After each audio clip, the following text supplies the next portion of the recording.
एक वक्त था जब ब्रिटिश हुकूमत का सूरज डूबता नहीं था। ब्रिटिश हुकूमत को चुनौती देना तो दूर की बात, फिरंगियों की मर्जी के बगैर पत्ता भी नहीं हिलता था और लोग ब्रिटिश हुकूमत के जुल्मों को अपना नसीब मान चुके थे। लेकिन कुछ आजादी के दीवाने ऐसे भी थे जो गुलामी की बेड़ियों से देश को आजाद कराने का दिन रात सपना देखते थे और अंग्रेजी हुकूमत की जड़ें हिलाने का साहस रखते थे। और ऐसे ही सुरमाओं के दम पर देश को आजादी मिली। ऐसी ही एक घटना राजस्थान के चूरू में हुई जिससे ब्रिटिश हुकूमत बुरी तरह से हिल गई। इस घटना का साक्षी शहर के बीच में खड़ा धर्मस्तूप है, जहां आजादी के 17 बरस पहले ही आजादी के दीवानों ने तमाम पाबंदियों और कड़ाइयों के बीच तिरंगा झंडा लहरा ब्रिटिश हुकूमत को सीधे चुनौती दे डाली थी। नगर सी के सचिव श्याम सुंदर शर्मा ने बताया कि दिसंबर 1929 में राष्ट्रीय कांग्रेस का अधिवेशन पंडित जवाहरलाल नेहरू की अध्यक्षता में लाहौर अब पाकिस्तान में हुआ था, जिसमें देश की पूर्ण स्वतंत्रता का प्रस्ताव पारित किया गया था। 26 जनवरी 1930 को देश भर में स्वाधीनता दिवस मनाए जाने की अपील की गई और 1 जनवरी 1930 को महात्मा गांधी ने ध्वजारोहण का संदेश दिया था।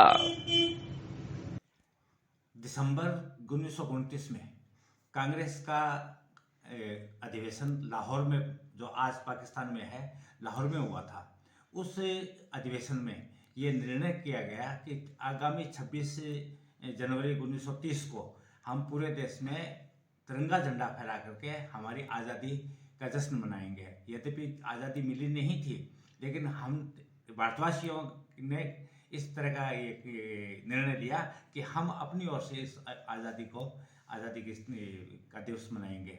तो उस सिलसिले में 26 जनवरी 1930 को चूरू के कुछ मित्र रोजाना सुबह धर्मस्तूप के पास में श्री भालचंद जी, वैद्य भालचंद जी की बगीची में घूमने जाया करते थे।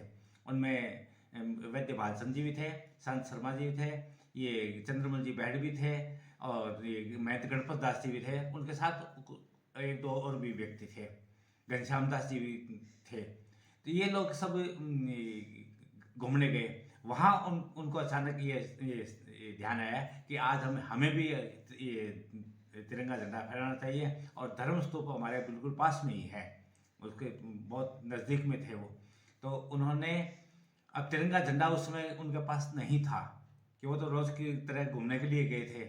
तो उन्होंने रेलवे स्टेशन के जा कर के और 2 कलर के जो लाल और हरी झंडियाँ होती है वो कोई वहाँ से लाए और एक सफ़ेद कपड़ा और उपलब्ध करके थोर के सूलों, ऐसा मैंने सुना है कि थोर के सूलों से उन्होंने उसको आपस में सिल करके, जोड़ करके और एक पेड़ की टहनी पर उसको बांध करके, और वो सब सारे मित्र भारत माता की जय के नारे लगाते हुए उस वैद्य भालचंद जी की बगीची से धर्मस्तूप पर आए और धर्मस्तूप पर आकर उन्होंने उस तिरंगे को फहराया।